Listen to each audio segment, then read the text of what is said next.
मोदी जी और भारतीय जनता पार्टी के yes bank और उसके मालिकों से संबंध क्या है? 6 मार्च 2020 यानी 3 दिन पहले तक बैंक डूबने के बाद भी मोदी जी आप इस कॉन्फ्रेंस को जो यस बैंक द्वारा प्रायोजित है उसको कैसे एड्रेस कर रहे थे? यस बैंक के मालिक से नोटबंदी सबसे अच्छा कदम है उसका सर्टिफिकेट कैसे ले रहे थे? और नितिन गडकरी जी समर्थन मांगने भारतीय जनता पार्टी के यस बैंक के मालिक के घर पर क्या कर रहे थे? डूबते हुए बैंक में भाजपा की सरकारें, हरियाणा की सरकार और खट्टर साहब 2,500 करोड़ रुपया कैसे जमा करवा रहे थे? गोदी मीडिया के माध्यम से इश्यूज को भटकाइए मत, सीधे सवाल का सीधा जवाब दीजिए। मोदी जी के 5.5 साल में यस बैंक द्वारा अनाप शनाप तरीके से दिए जाने वाला कर्जा 334% कैसे बढ़ गया? पहले IDBI बैंक डूबा मोदी जी के नाक के नीचे, फिर PMC बैंक में जनता का पैसा डूबा मोदी जी की नाक के नीचे, फिर IL&FS में सैकड़ों हजारों करोड़ रुपया डूबा मोदी जी की नाक के नीचे। देश के इतिहास में पहली बार $1 के मुकाबले में रुपया 74 रुपया 4 पैसे हो गया। लाइव टीवी, सच सबसे आगे। आज देश की स्टॉक मार्केट और अर्थव्यवस्था पर शायद सबसे बड़ा प्रहार हुआ है।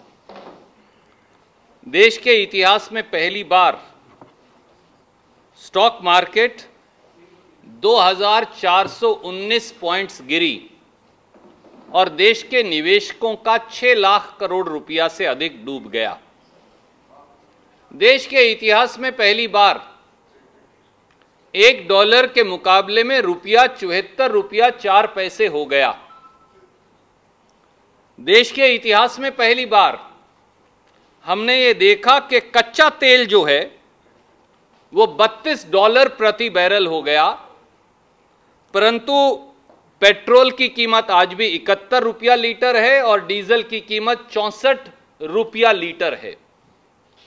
देश के इतिहास में पहली बार यह भी हुआ कि व्यक्ति का बीमा और उसकी स्कूटी, स्कूटर और मोटरसाइकिल का बीमा, उसकी अनाप शनाप रातों रात मोदी सरकार ने कीमतें बढ़ा दी। और देश के इतिहास में पहली बार ये हो रहा है कि पहले IDBI बैंक डूबा मोदी जी के नाक के नीचे, फिर PMC बैंक में जनता का पैसा डूबा मोदी जी की नाक के नीचे, फिर IL&FS में सैकड़ों हजारों करोड़ रुपया डूबा मोदी जी की नाक के नीचे, और अब इस सरकार की नाक के नीचे यस बैंक में जनता की गाड़ी कमाई का पैसा भी डूब गया। परंतु ना वित्त मंत्री ना प्रधानमंत्री एक शब्द सामने आकर नहीं बोल रहे। उल्टा अगर कुछ किया जा रहा है तो एक षड्यंत्रकारी तरीके से यस बैंक के पूरे मामले को भटकाने का कुत्सित प्रयास किया जा रहा है। मोदी जी, सवाल केवल 3 हैं। यस बैंक कैसे डूबा? यस बैंक किसने डुबोया? और मोदी सरकार क्या कर रही थी? क्या सो रही थी या यस बैंक डुबोने में साझेदारी कर रही थी? सवाल बड़े सीधे 3 हैं। सवाल यह नहीं कि 10 वर्ष पहले श्रीमती प्रियंका गांधी जी ने अपने पिता से जो उनको विरासत में आई एक राजीव गांधी जी का पोर्ट्रेट था MF हुसैन का, वो 2 करोड़ के चेक अमाउंट में बेचकर 2010 में और उसको इनकम टैक्स में डिक्लेयर किया। सवाल ये नहीं, सवाल ये है कि मार्च 2014 से मार्च 2019 के बीच में यस बैंक की लोन बुक, उसके द्वारा दिया जाने वाला कर्ज 55,000 करोड़ रुपए से बढ़कर 2,42,000 करोड़ रुपया कैसे पहुंच गया? सवाल केवल यह है कि नोटबंदी के 2 साल के अंदर अंदर यस बैंक के कर्जा देने की राशि में 100% यानी 1 लाख करोड़ से अधिक का इजाफा कैसे हो गया? सवाल केवल यह है कि मोदी जी के 5.5 साल में यस बैंक द्वारा अनाप शनाप तरीके से दिए जाने वाला कर्जा 334% कैसे बढ़ गया। सवाल यह है कि मोदी जी और भारतीय जनता पार्टी के यस बैंक और उसके मालिकों से संबंध क्या हैं। 6 मार्च 2020 यानी 3 दिन पहले तक बैंक डूबने के बाद भी मोदी जी आप इस कॉन्फ्रेंस को जो यस बैंक द्वारा प्रायोजित है उसको कैसे एड्रेस कर रहे थे। यस बैंक के मालिक से नोटबंदी सबसे अच्छा कदम है उसका सर्टिफिकेट कैसे ले रहे थे। और नितिन गडकरी जी समर्थन मांगने भारतीय जनता पार्टी के यस बैंक के मालिक के घर पर क्या कर रहे थे। सवाल यह है भारतीय जनता पार्टी का यस बैंक से क्या जुड़ाव है। और सवाल यह भी है कि अगर जुड़ाव है तो शायद क्या इसी कारण से जब यस बैंक डूबने लगा तो हरियाणा के भारतीय जनता पार्टी की सरकार और मुख्यमंत्री मनोहर लाल खट्टर जी ने हरियाणा विद्युत प्रसारण निगम का 1000 करोड़ रुपया डूबते हुए बैंक में जमा करा दिया।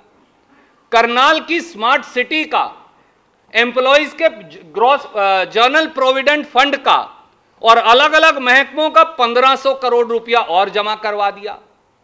डूबते हुए बैंक में भाजपा की सरकारें, हरियाणा की सरकार और खट्टर साहब 2500 करोड़ रुपया कैसे जमा करवा रहे थे।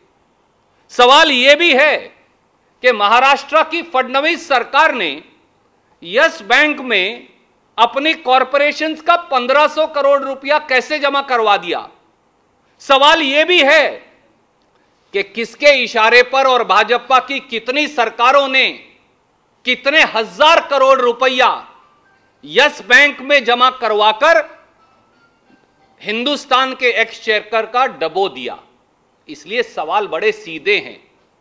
गोदी मीडिया के माध्यम से इश्यूज को भटकाइए मत, सीधे सवाल का सीधा जवाब दीजिए।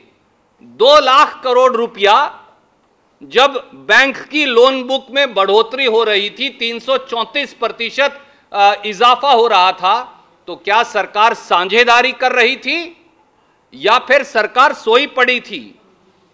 और इन्हीं यस बैंक के मालिक के पास जाकर भाजपा के लिए समर्थन कोई ऑर्डिनरी कार्यकर्ता नहीं, नितिन गडकरी जी कैसे मांग रहे थे। और किस प्रकार से मोदी जी डीमोनेटाइजेशन का सर्टिफिकेट आप इन्हीं राणा कपूर जी से ले रहे थे। और मोदी जी ये क्या है, 3 दिन पहले तक यस बैंक द्वारा प्रायोजित इवेंट को जिसका पैसा यस बैंक दे रहा था, आप किस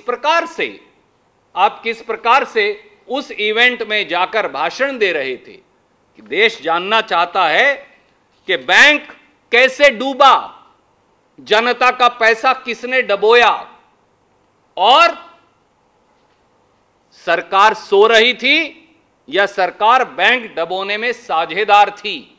और लगे हाथ ये भी बता दीजिए कि क्या भारतीय जनता पार्टी के और लोगों ने या आपके मित्रों ने इस यस बैंक से और पैसा भी लिया है।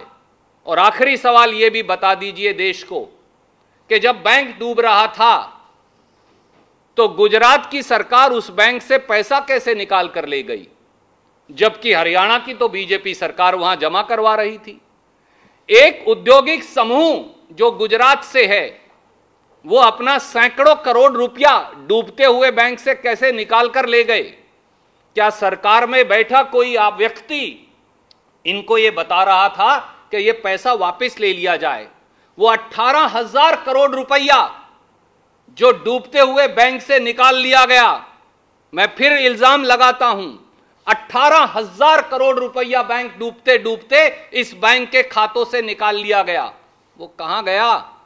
क्या आपकी सरकार ने सूचित किया या कोई भविष्यवाणी हो गई कि बैंक डूबेगा? तो आम जनमानस की तनख्वाह का पैसा तो डूब गया, आम आदमी का पैसा तो डूब गया, उसकी तो गाड़ी कमाई डूब गई, पर उद्योगपति मित्रों ने अपना पैसा निकलवा लिया। इस सारे षड्यंत्र का प्रधानमंत्री को आगे आके समेत इस रिश्ते का खुलासा करना चाहिए। लाइव टीवी, सच सबसे आगे।